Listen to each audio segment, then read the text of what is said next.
L'hôpital, c'est un endroit où il y a 90% de femmes qui sont employées, hein, les infirmières, les aides-soignantes. C'est 90% de femmes. Il n'y a pas si longtemps que ça, hein, la communication de mon hôpital a fait un petit film de vœux. Ils ont fait un petit film de vœux. Ils ont réussi à faire un film où il n'y avait que des hommes. C'est assez extraordinaire, hein. Et quand j'ai dit au directeur, vous n'avez pas honte? Comment vous avez réussi à faire ça? Il n'y a que des femmes dans cet hôpital et vous faites un film où il n'y a que des hommes. J'étais présidente de la CME au moment où ils ont fait le film. Je ne suis pas dans le film, hein. Ulrich, vice-présidente, elle n'est pas dans le film. Il n'y a que des hommes. Il y a 90% de femmes qui travaillent là.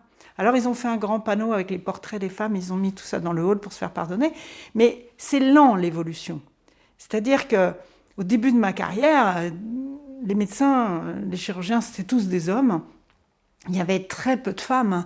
J'en ai rencontré une exceptionnelle, Marie-Paul Vasquez, qui est devenue chef de service de maxillofacial infantile à Trousseau. Elle était complètement toute seule. Il y avait Edwige Bourstine aussi, qui a été mon chef de clinique. Il y avait pas beaucoup de femmes. Et plus on monte dans la hiérarchie, et moins il y en a. Vous savez ce qu'on dit, hein, à propos de l'assistance publique. Le féminin de PUPH, c'est PH, hein.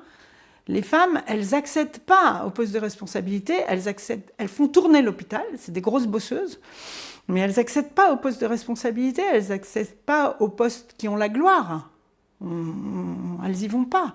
Alors on dit, c'est le plafond de verre, elles ne veulent pas. J'y crois pas du tout, je crois qu'elles sont empêchées de ça.